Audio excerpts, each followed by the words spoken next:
I remember working with a mom who continued to use her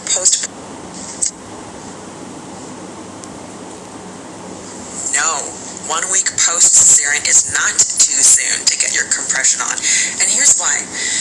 A cesarean is a major abdominal surgery that causes a ton of swelling, and the swelling itself does two things: causes pain and prevents you from healing. Swelling actually gets in the way of all the healing factors that are needed to go into the area that is actually damaged and injured. So you want to get that swelling out as much as possible. An ab wrap on day 1 would be absolutely fantastic. I see what you mean, but here's why that actually won't happen. Compression decreases the swelling, and it's the swelling that's causing the widening of the scar. So if you get rid of the swelling, the scar actually shrinks in size. So try it out. You'll be surprised. Compression is anything that puts pressure on the injured tissue, and that can be a little bit of pressure to a ton of pressure. So, in general then, a waist trainer and tight leggings are both types of compression, but one is better than the other. Leggings, high-waisted leggings, can actually be pretty helpful. While it's not medical grade compression, what you will feel, same as high-waisted underwear, is a gentle pushing out of the swelling of the area where the garment actually is.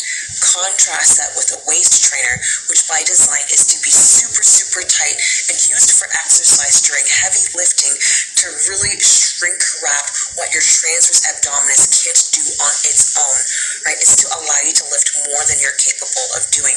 So a waist trainer is actually not appropriate for postpartum compression. I remember working with a mom who continued to use her postpartum compression leggings, so high-waisted leggings, until I think it was like 8 months postpartum. And what she felt was a sense of, security. But here's the thing.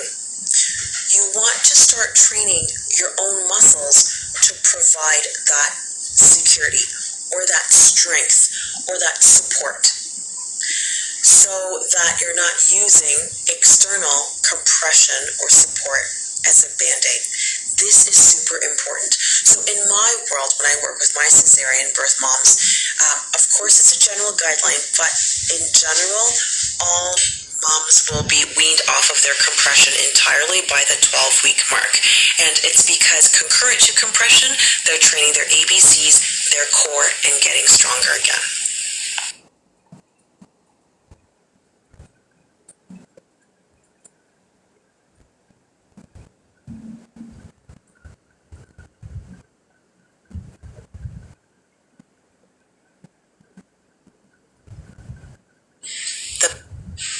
It's quite possible.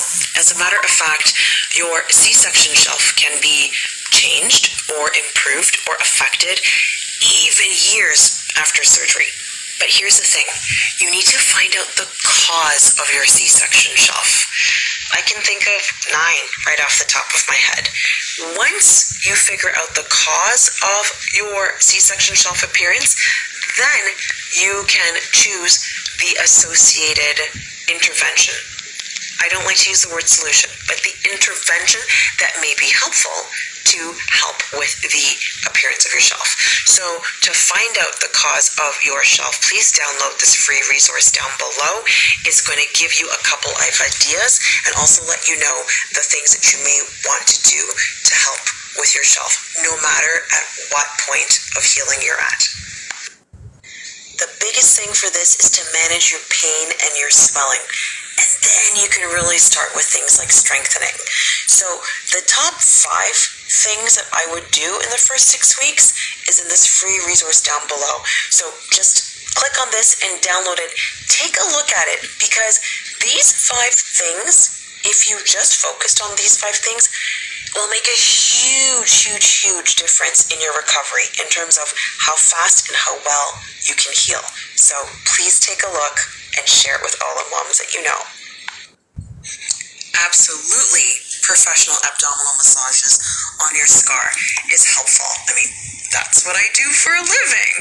Now, in the absence of being able to access professional help, I want you to know that your own hands can learn very effectively how to do your own scar massage on your own body in just 5 minutes a day, and you can make a massive change in the appearance, in the pain, and in the strength, like the connection of your brain to your muscles that are healing with just your own hands.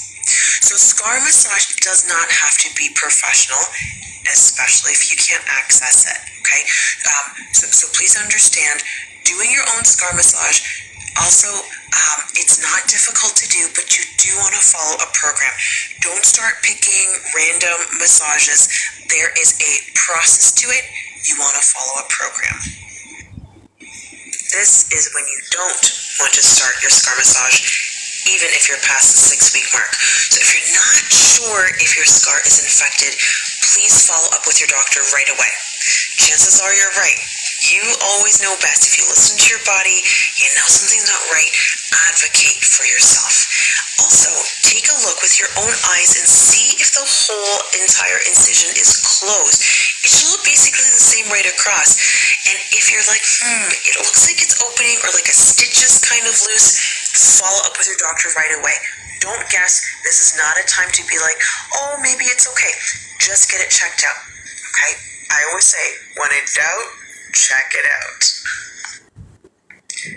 Funny you ask, because I actually do have a simple spreadsheet on all the scar massages you want to do for cesarean recovery. It's in my Cesarean Recovery Foundations program. I'm going to link that here below. Here's the thing. Following a program keeps things organized. Not only that, when you have a program where that comes with the videos of every single scar massage, you can learn them quite simply yourself, and you can do them with your own hands. It only takes 5 minutes a day, where one part of that 5 minutes you're doing a scar massage, and the other part you're doing a cesarean specific exercise that will help keep the changes of the scar massage. So you want to do the two things for it to be fully effective, and you want to progress them. What's really cool is that the body changes within a week, so you gotta change the plan.